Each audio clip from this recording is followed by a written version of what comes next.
जाऊंगा। आज मैं थोड़ी सी आसान टॉपिक को मैंने चूज किया था कि आप लोग थोड़ा सा रिलैक्स मूड में आ जाओ। ठीक हो गया? तो जो आप लोगों के टॉपिक में मैंने आज जो आसान सी चीज देखी है वो मैंने देखा है, तो उसमें लिखा हुआ था कि composition of bloods and properties of blood. अच्छा, ब्लड क्या होता है? तो ब्लड हमारे पास कनेक्टिव टिश्यू है। ब्लड क्या है? Connective tissue.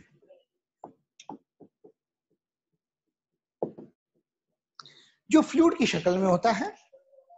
तो ब्लड जो है ये हमारे पास कनेक्टिव टिश्यू है, इन द फ्लूइड फॉर्म है, और ये considered of fluid of life.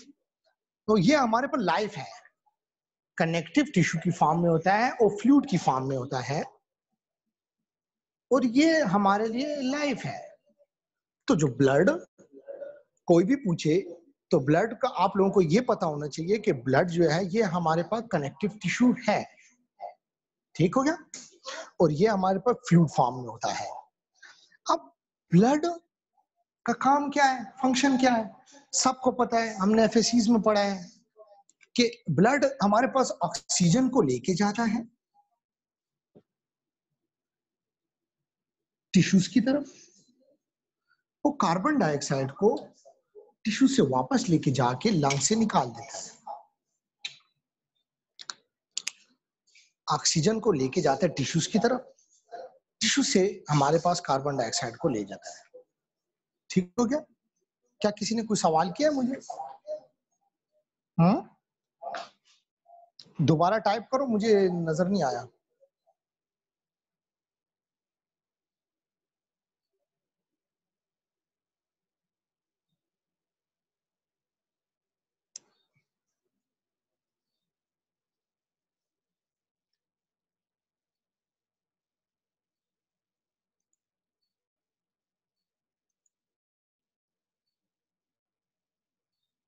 Okay okay. अच्छा, तो ब्लड जो है हमारे पास जिस तरह ऑक्सीजन और कार्बन डाइऑक्साइड को लेके जाता है, इसके साथ साथ ब्लड के और भी बहुत से फंक्शंस हैं। तो अच्छा, ये कैरियर और प्रोटेक्टिव फंक्शंस में बाद में लेके आऊंगा, अभी नहीं। कैरियर, उसके साथ उसकी कैरियर्स में बहुत कुछ आता है।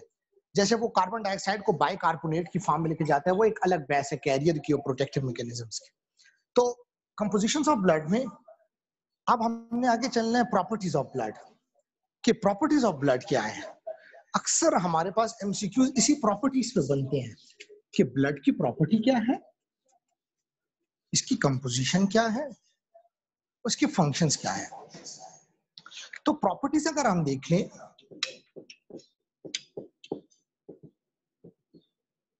नंबर 1, जो आर्टीरियल ब्लड होता है वो हमारे पर रेड इन कलर होता है, और जो हमारे पास वीनस ब्लड होता है ये red and purple in colour होता है। ये यूं के हाई लेवल ऑफ ऑक्सीजन होता है इसलिए ये रेड कलर होता है, और इसमें high level of carbon dioxide होता है तो ये पर्पल इन कलर होता है। इसके अलावा अगर हम देखें तो हमारे पास नॉर्मल बॉडी जो है उसके अंदर 5 लीटर, एक एडल्ट के अंदर 5 लीटर ब्लड होता है। 5 लीटर ब्लड जो होता है पूरी बॉडी के अंदर हमारे पास फ्लूइड फॉर्म में जो ब्लड फिर रहा है वो 5 लीटर है। तो नॉर्मल एडल्ट के अंदर आप लोगों को ये पता होना चाहिए कि हमारे पास एडल्ट में 5 लीटर ब्लड है। सबसे पहले क्या कहा? प्रॉपर्टीज में हमने कलर देख लिया। आर्टीरियल में रेड कलर होता है क्योंकि ऑक्सीजन लेवल इंक्रीज होता है। वीनस में हमारे पास रेड इन पर्पल होता है जिसमें कार्बन डाइऑक्साइड इंक्रीज होता है। और एडल्ट के अंदर हमारे पास जो हमारे पास ब्लड की मिकदार होती है वो 5 लीटर पर ब्लड होता है। ठीक हो गया? पीएच, ब्लड का पीएच कितना होता है? 7.35 टू 7.45, ये हमारे पास पीएच होता है। अगर पीएच हमारे पास डिक्रीज हो जाए तो पेशेंट को एसिडोसिस हो जाएगा। अगर ये इंक्रीज हो जाए पीएच तो ये अल्कलोसिस हो जाएगा। तो ये पीएच जो है ये अगर 2 से 3 पॉइंट्स यहां से गिर जाए या 2 से 3 पॉइंट्स वहां पे हो जाए तो पेशेंट जो है वो लाइफ थ्रेटनिंग कंडीशन में चला जाता है, पेशेंट खतरनाक कंडीशन में चला जाता है, उसकी लाइफ जो होती है वो थ्रेटन हो जाती है। ठीक हो गया? तो पीएच जरूर इस वैल्यू को याद रखना है, बहुत इंपॉर्टेंट वैल्यू है। ठीक, इसके बाद अगर हम देख लें विस्कोसिटी कि ब्लड कितना गाढ़ा है, तो हम अगर इसको वाटर के साथ कंपेयर करें तो ये वाटर से ब्लड हमारे पास 5 टाइम्स मोर विस्कस है देन वाटर। ब्लड जो है हमारे पास 5 times more viscous than water है। दोबारा मैं बताता हूं, ब्लड क्या है? ये कनेक्टिव टिश्यू है, ये फ्लूइड फॉर्म में होता है, इसका काम हमारे पास बॉडी के अंदर से ऑक्सीजन को लेके जाना लंग से टिश्यूज की तरफ, टिश्यू से कार्बन डाइऑक्साइड को लेके वापस लंग्स की तरफ लेके जाना। लेकिन हमारे पास ब्लड के अंदर कार्बन डाइऑक्साइड की मिकदार में नहीं फिर रहा होता, बल्कि ये कार्बन डाइऑक्साइड जो होता है बाइकार्बोनेट की फॉर्म में फिर रहा होता है। और जब ये लंग्स में आता है तो ये कार्बोनिक एनहाइड्रेज एंजाइम की मदद से हमारे पास कार्बन डाइऑक्साइड में चेंज होता है। मैं आप लोगों को वो फार्मूला लिख के बताता हूँ। नॉर्मली ब्लड में ये हमारे पास HCO3 की फॉर्म में फिर रहा होता है। इस HCO3 को हम बाइकार्बोनेट कहते हैं। जब ये हमारे पास लंग्स में आता है तो वहां पे हाइड्रोजन आयन इसके साथ मिलके ये H2O प्लस CO2 में चेंज हो जाता है। तो ब्लड से जब हमारे पास ये लंग्स में आता है, वहां पे कार्बोनिक एनहाइड्रेज एंजाइम होता है।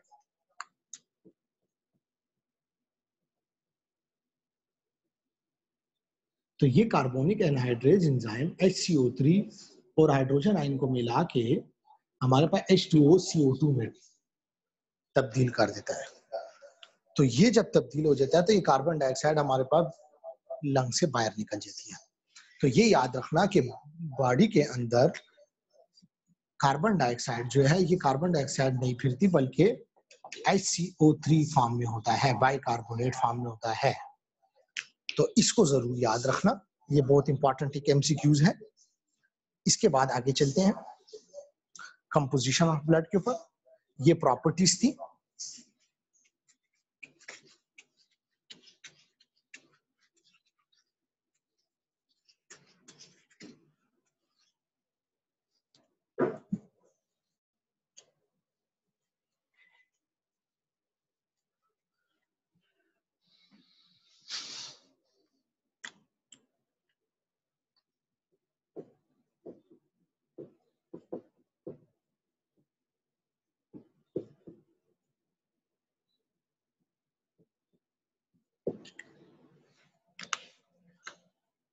यहाँ पे मैं जरा मंकी बना लेता हूँ क्योंकि ये मंकी मुझे पसंद है।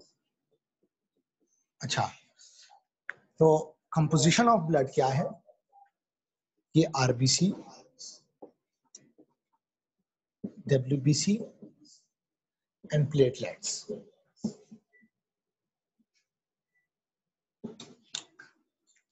जैसे कि हम सबको मालूम है कि RBC का क्या काम है? ऑक्सीजन की ट्रांसपोर्ट करना, कार्बन डाइऑक्साइड को ब्लड से निकालना। WBC का क्या काम है? Protective mechanism. हमारी बॉडी को किसी भी फॉरेन बॉडी के एंट्रीज होने पर यह हमारी बॉडी का डिफेंस सिस्टम है और हमारी बॉडी को प्रोटेक्ट करता है किसी भी इंफेक्शन से। तो प्रोटेक्टिव मैकेनिज्म फरिया WBC के साथ आता है। ठीक हो गया? प्लेटलेट्स क्या करता है? ये हमारे पर क्लॉटिंग करता है। क्लॉटिंग कैसे करता है? अगर कोई खुदा न खास्ता किसी को कट लगता है, उससे ब्लीडिंग स्टार्ट होती है। ब्लीडिंग स्टार्ट होती है, प्लेटलेट्स वहां पे आके एग्रीगेट होते हैं। वहां पे जमा होने के साथ प्लेटलेट्स वहां पे फाइब्रिनोजन को फाइब्रिन में कन्वर्ट करते हैं, अपने क्लॉटिंग फैक्टर स्टार्ट करते हैं और वहां पे ब्लीडिंग को रोक देते हैं। ये तो एक आसान टॉपिक्स हो गए। अब इसके बाद जरा थोड़ा सा डिफिकल्ट पे चलते हैं।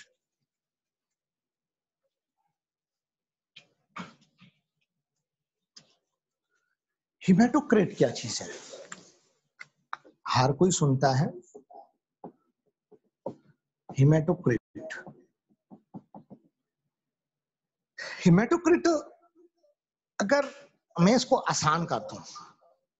जैसे मैंने एक पेशेंट है, उससे 5 सीसी ब्लड लिया है। 5 सीसी ब्लड लेके मैंने ट्यूब में डाल लिया है, जेल ट्यूब में मैंने ब्लड ले लिया, ठीक है। अब पेशेंट से ब्लड लिया मैंने, ये सिरिंज हो गई, ठीक है। इसमें मैंने 5 सीसी ब्लड ले लिया। अब जो 5 सीसी ब्लड मैंने लिया है, जीशान मान ले जेल ट्यूब रोड़ा है, जेल ट्यूब इसकी पता है, इसको जेल ट्यूब पे जाएगा, जेल ट्यूब हम रोड़ा ओ दगम रोड़ा दगा सेंट्रीफ्यूज हम रोड़ा। अच्छा, हाँ, इसको पता है लेबोरेटरी में। तो मैंने आप लोगों के लिए मंगवाया, मैं आपको बताता हूँ। तो मैंने सिरिंज में 5 सीसी ब्लड ले लिया। जब 5 सीसी ब्लड ले लिया, उसको मैंने जेल ट्यूब में डाल दिया। अभी जेल ट्यूब ला रहा है, मैं आपको बताता हूँ। वो जेल ट्यूब में जब मैंने ब्लड डाल दिया, सेंट्रीफ्यूज मशीन में डाल दिया, वो भी ला रहा है, तो वो सेंट्रीफ्यूज करता है। सेंट्रीफ्यूज जो करता है वो 3000 आरपीएम के साथ रेवोल्यूशन करता है, तेजी से घूमता है, ठीक है। जिसकी मदद से हमारे पास जो जेल ट्यूब के अंदर हमारे पास ब्लड होता है, तो नीचे आरबीसी बैठ जाते हैं, सिर्फ ऊपर प्लाज्मा रह जाता है। जो ऊपर प्लाज्मा रह जाता है और नीचे आरबीसी रह जाता है, ये जो स्कैटर्ड आरबीसी होता है, थैंक यू जीशान। अच्छा, ये जो आप देख रहे हैं, जीशान इसको पकड़ो जरा आप। अच्छा, ये हमारे साथ जीशान है, इधर आ जाए, आप भी देख लें। ये हमारे पास जीशान है, हमारे लेबोरेटरी के असिस्टेंट है। अच्छा, ये हमारे पास जेल ट्यूब है। इस जेल ट्यूब के अंदर हम ऐसा करते हैं, ब्लड डालते हैं। ब्लड डालने के बाद सेंट्रीफ्यूज के अंदर इसको हम घुमाते हैं। देखो, ये जो बॉटल्स इसमें से निकली है ना बाहर, ये जो बॉटल्स निकली हैं बाहर, इस बॉटल के अंदर हम इसको ऐसे डाल देते हैं। देखो, इस बॉटल के अंदर हम इसको ऐसे डाल देते हैं। डालने के बाद हम इसको ऐसे मूवमेंट करते हैं और ये गोल गोल घूमता है। जब ये गोल गोल घूमता है, इसके घूमने के बाद इस सेंट्रीफ्यूज के अंदर जो हमारे पास ब्लड होता है, इस ट्यूब के अंदर, उसमें से नीचे आरबीसी बैठ जाते हैं और ऊपर प्लाज्मा रह जाता है। जो नीचे आरबीसी बैठ जाते हैं और ऊपर प्लाज्मा रह जाता है, जो नीचे आरबीसी बैठते होते हैं, इस आरबीसी जो होते हैं ये एक दूसरे के ऊपर रोलेक्स फॉर्मेशन में बैठ जाते हैं। थैंक यू, ये आप लेके जा सकते हैं। ये जो आरबीसी आप जो नीचे बैठ जाते हैं, रोलेक्स फॉर्म में होते हैं। रोलेक्स का क्या मतलब? एक दूसरे के ऊपर ऐसे बैठना, एक दूसरे के ऊपर ऐसे, ये रोलेक्स फॉर्म में अरेंज हो जाते हैं। ROULEX, Rolex formation. तो ये इसमें बैठ जाते हैं। तो ये जो आरबीसी एक दूसरे के ऊपर रोलेक्स फॉर्म में बैठते हैं, इसकी मिकदार जो होती है हमारे पास ब्लड के अंदर, जो हमने ब्लड 5 सीसी में लिया था, सेंट्रीफ्यूज के अंदर घुमाया है, ट्यूब के अंदर जो आरबीसी नीचे बैठ गए हैं, उसको हम हेमाटोक्रिट कहते हैं। अब इन दोनों के दरमियान में एक व्हाइट लेयर बनती है, जैसे प्लाज्मा, ये प्लाज्मा हो गया, ये आरबीसी हो गया, यहाँ पे एक व्हाइट लेयर सी बनती है। इस व्हाइट लेयर को हम WBC कहते हैं और ऊपर प्लाज्मा है। जो नीचे आरबीसी रोलेक्स फॉर्मेशन में बैठ गए, इसको हम हेमाटोक्रिट कहते हैं। समझ आ गई हेमाटोक्रिट की? तो कहते हैं कि जी जी, तो ये जो है, मुझे जैसे प्रोफेसर रिजवान साहब बता रहे हैं कि ग्रेविटेशनल पुल्स की वजह से बैठ जाते हैं, ग्रेविटी की वजह से बैठ जाते हैं। तो हेमाटोक्रिट किसे कहते हैं? कि कहते हैं if blood is collection in the haematocrit tube along with, समझ आ गया ना, सुटेबल एंटीकोगुलेंट। इसमें अगर आप कोई एंटीकोगुलेंट यूज करो, ठीक है, कोई भी इरिटेट ट्यूब्स या कोई भी जेल ट्यूब आप यूज कर सकते हैं। तो ये जो हमारे पास जो ब्लड बीच में नीचे बैठ जाता है, इसको हम हेमाटोक्रिट कहते हैं। तो कोई भी अगर आपसे पूछे कि हेमाटोक्रिट क्या है, तो आपने बताना कि परसेंटेज ऑफ ब्लड वॉल्यूम जो होती है हमारे पास, जब वो आरबीसी जो होते हैं स्कैटर्ड होकर नीचे बैठ जाए, रोलेक्स फॉर्मेशन में बैठ जाए, और वो जो आरबीसी से जो प्लाज्मा जुदा हो जाए, और जो आरबीसी ग्रेविटेशनल फोर्स की वजह से नीचे बैठ जाए और रोलेक्स फॉर्मेशन बना ले, उसको हम हेमाटोक्रिट कहते हैं। हेमाटोक्रिट नॉर्मल वैल्यू जो होती है मैन में, वो 45% होती है। मैन में हेमाटोक्रिट की वैल्यू 45% होती है और फीमेल में हेमाटोक्रिट की वैल्यू 42% होती है। उम्मीद है सबको ये समझ आ गई होगी हेमाटोक्रिट की। आगे हम चलते हैं।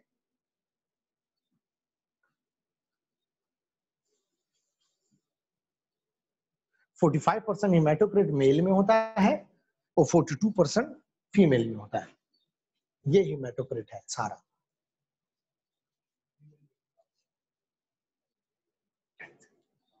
अच्छा, अब फीमेल में क्यों हेमाटोक्रिट कम होता है? हेमाटोक्रिट फीमेल में इसलिए कम होता है क्योंकि फीमेल्स में हमारे पास पर मंथ उनकी मेंस्ट्रुअल साइकिल्स चलती हैं, जिसकी वजह से मेंस्ट्रुअल साइकिल्स ब्लीडिंग्स की वजह से इनका हेमाटोक्रिट जो वैल्यू होती है वो कम होती है। ठीक हो गया? आगे हम चलते हैं प्लाज्मा की तरफ कि प्लाज्मा क्या चीज है। मैंने जैसे बताया कि हमने ट्यूब में ब्लड लिया, ट्यूब में ब्लड लेने के बाद हमारे पास जो आरबीसी नीचे बैठ जाते हैं और जो प्लाज्मा ऊपर रह जाता है। जो आरबीसी नीचे बैठ जाते हैं वो तो हेमाटोक्रिट हो गया, जो प्लाज्मा ऊपर रह जाता है वो क्या चीज है? तो ये जो प्लाज्मा होता है ये हमारे पास स्ट्रॉ कलर फ्लूइड होता है।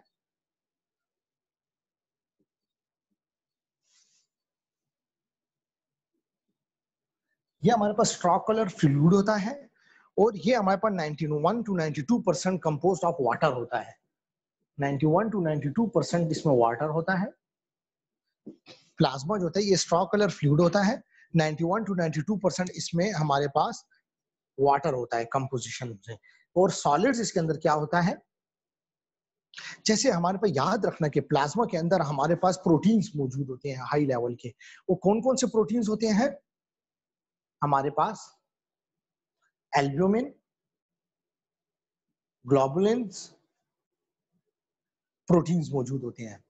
तो ये हमारे पास प्लाज्मा के अंदर एल्ब्यूमिन होता है, ग्लोबुलिन होते हैं, फाइब्रिनोजेंस होते हैं, ये प्रोटीन्स मौजूद होते हैं।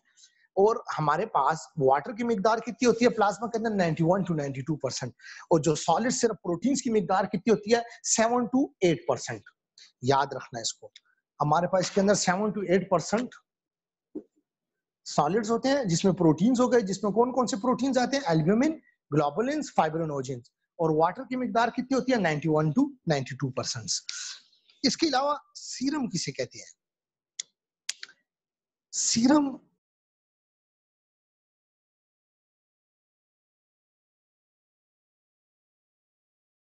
अगर आप ब्लड को ले लेते हो सिरिंज में,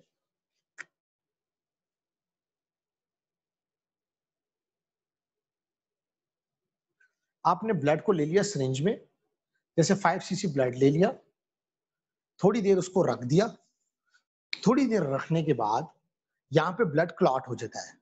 क्योंकि हमारे पास ब्लड जब आप बॉडी से बाहर निकाल लो तो फिर तो हेपरिन तो होगा नहीं।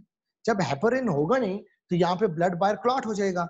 हमारे पास हेपरिन क्या चीज है? एंटीकोगुलेंट है, जो हमारी बॉडी के अंदर ब्लड को क्लॉट होने नहीं देती। तो ये हेपरिन बाहर मौजूद फिर नहीं होगी, तो ये हमारे पास यहाँ पे सिरिंज के अंदर जो ब्लड होता है वो क्लॉट हो जाता है। जब ब्लड क्लॉट हो जाता है तो वो जमीन पे ग्रेविटेशनल फोर्स की वजह से दोबारा बैठ जाता है उसकी सतह के ऊपर। जो रह जाता है सीरम व्हाइट कलर का फ्लूइड, उसे हम सीरम कहते हैं। अब सीरम क्या है? ये कहते हैं ये क्लियर स्ट्रॉक कलर फ्लूइड होता है। ये भी सीरम भी वही क्लियर स्ट्रॉक कलर फ्लूइड होता है। और ये हमारे पास क्या करता है? इसके अंदर हमारे पास फाइब्रिनोजिन जो होते हैं वो कन्वर्ट हो जाते हैं फाइब्रिन में। जो प्लाज्मा के अंदर जो प्रोटीन्स होते हैं ना, जो हमारे पास क्लॉटिंग कर लेते हैं, तो वो फाइब्रिनोजिन जो हो जाते हैं कन्वर्ट हो जाते हैं फाइब्रिन में। तो ये इनके कन्वर्ट होने से हमारे पास कोगुलेशंस हो जाती हैं। तो ये ब्लड जो क्लॉटिंग हो जाती है हेपरिन ना होने की वजह से, वो ये फाइब्रिनोजिन करता है। तो ये प्रोटीन याद रखना कि ये भी हमारे पास ब्लड में मौजूद होता है। अगर हेपरिन की वैल्यू नीचे हो जाए, कम हो जाए, और हम पेशेंट से ब्लड ले लिया 5 सीसी, कुछ टाइम के बाद क्लॉटिंग हो जाती है। तो क्लॉटिंग किस वजह से होती है? फाइब्रिनोजिन प्रोटीन की वजह से होती है, जो कन्वर्ट हो जाता है फाइब्रिन के अंदर। ये तो हमारे पास ये हो गया। इसके अलावा हमारे पास ब्लड के फंक्शंस कौन कौन से हैं?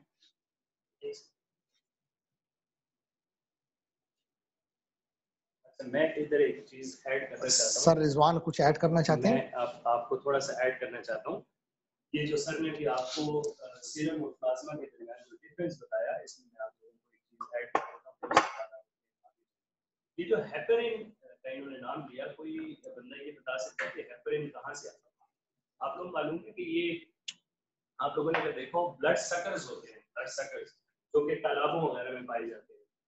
ये छोटे छोटे से इस तरह से कीड़े होते हैं। तो ये क्या करते हैं कि जब इसको हम अपनी स्किन के ऊपर लगाते हैं ना, तो ये स्किन के ऊपर चिपक के इनके इस तरह से सर्कुलर सिद्धांत होते हैं। इनके जो स्लाइवरी ग्लैंड्स है ना, जो इनके बकल कैविटी है, इनमें ये हेपरिन नाम का केमिकल मौजूद होता है, जो कि ब्लड की सकिंग के दौरान उसको क्लॉट होने से बचाता है। तो अगर ये हेपरिन मौजूद ना हो, अब उस जोंक में, जिसको हम लोग जोंक बोलते हैं, सर आप जोंक जानते हैं? जी जी बिल्कुल। तो वो जब इस ब्लड सक करने के लिए आए, तो वो जब ब्लड को सक करता है ना, तो वो उस जो ब्लड को अपने अंदर लेकर जा रहा है, वो कोगुलेट हो जाए। तो इस कोगुलेशन को बचाने के लिए, ताकि उसकी सकिंग कंटिन्यूअस रहे, अल्लाह ताला ने उसके मुंह के अंदर ये हेपरिन कंपाउंड डाला। और ये हेपरिन हम लोग इसी से एक्सट्रैक्ट करते थे पहले। आजकल बायोटेक्नोलॉजी की वजह से डिफरेंट सोर्सेज से भी आता है। तो एक्चुअली ये डिराइव हुआ था हेपरिन, जो एंटीकोगुलेंट है, जो कि कोगुलेशन को रोकता है। ये हमारे पास उसी जोंक की बकल कैविटी में से निकाला गया, ताकि उसकी सकिंग कंटिन्यूअस रहे और ब्लड की फ्लो अच्छे तरीके से जारी रहे, और वो ब्लड को सक करके और फिर उससे फिर डाइजेशन होता है। तो पहले जोंक लगाई जाती थी स्किन के ऊपर, ताकि वो ज्यादातर दाने वगैरह जो होते थे या मुख्तलिफ चीजें, ताकि वो उनको सक करके उस फ्लूइड को बॉडी में। अच्छा ठीक है, ये तो सर ने हमें एक्सटर्नल सोर्स बताया है हेपरिन का, ठीक है। अच्छा, हेपरिन हमारी बॉडी बनाती कहां से है? ये लिवर में बनाती है, ठीक हो गया। लिवर हमारी बॉडी के अंदर हेपरिन बनाता है, और ये हेपरिन नेचुरल एंटीकोगुलेंट है, जो हमारे ब्लड को कोगुलेशन से बचाता है। इसके बाद हम चलते हैं फंक्शंस ऑफ ब्लड पे।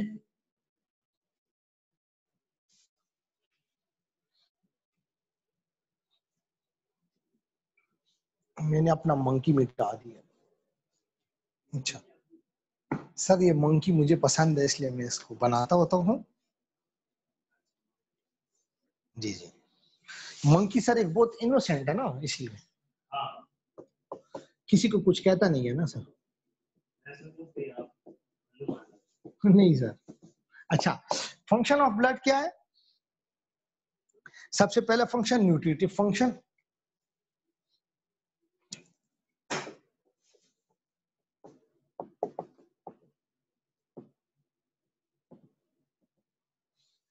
कैसे न्यूट्रिटिव फंक्शन होगा इसका? सबसे पहले हमारे पास ग्लूकोज, अमाइनो एसिड्स, लिपिड्स, जैसे सर रिजवान साहब की ये फील्ड है, विटामिन्स, ये सब हमारे पास ब्लड के जरिए एब्जॉर्ब होते हैं और गैस्ट्रोइंटेस्टाइनल ट्रैक्ट से एब्जॉर्ब होकर ब्लड में आते हैं, और फिर ब्लड इनको अपने different parts of the tissues तक लेके जाता है। तो न्यूट्रिटिव फंक्शंस क्या होगा? अमाइनो एसिड्स, लिपिड्स, प्रोटीन्स, ये सब जीआईटी ट्रैक से इनको एब्जॉर्ब करता है ब्लड, और फिर इसको लेके जाता है हमारे पास मुख्तलिफ बॉडी के टिश्यूज तक। तो एक तो न्यूट्रिटिव फंक्शंस हो गया। दूसरा रेस्पिरेटरी फंक्शन, जो सबको पता है, कार्बन डाइऑक्साइड की ट्रांसफ्यूजन करना, डिसोसिएट करना और ऑक्सीजन को बॉडी के अंदर लेके आना। दो फंक्शन हो गए। तीसरा फंक्शन एक्सक्रीटरी फंक्शन। अब एक्सक्रीटरी फंक्शन में क्या करेगा? एक्सक्रीटरी फंक्शन में ये करता है कि ये हमारे पास बॉडी के मेटाबॉलिक एक्टिविटीज में रोल अदा करता है। कैसे करता है? रोल अदा करता है हमारे पास स्किन, किडनीज, लिवर्स, इसके अंदर देखो, अगर आप लोगों को पता हो कि गर्मियों के अंदर ज्यादातर स्वेटिंग होती है, तो स्वेटिंग होती है, ये हमारे पास वेजोडाइलेशन हो जाती है हमारी स्किन के अंदर। जब वेजोडाइलेशन हो जाती है तो हमारी बॉडी की स्किन के ऊपर से फ्लूइड्स एवोपोरेट हो जाते हैं, तो ये हमारे पास बॉडी से एवोपोरेशन की मदद भी देता है, हमारी बॉडी से एनर्जी, हीट लॉस भी करता है ज्यादातर गर्मियों के अंदर। रेगुलेशन ऑफ वाटर बैलेंस भी करता है, हमारी बॉडी के अंदर वाटर की मेंटेनेंस को भी बराबर रखता है, ताकि वाटर ज्यादा हो रहा है, ज्यादा रिलीज हो रहा है, कम रिलीज हो रहा है, कम हमें जरूरत है, गर्मियों में हमें ज्यादा प्यास लगती है, तो ये हमारे पास थर्स्ट सेंटर को एक्टिवेट, ब्रेन के अंदर हमारे पास प्यास के सेंटर, थर्स्ट सेंटर को एक्टिवेट करता है ब्लड, तो ये हमारे पास रेगुलेटरी मैकेनिज्म्स भी करता है।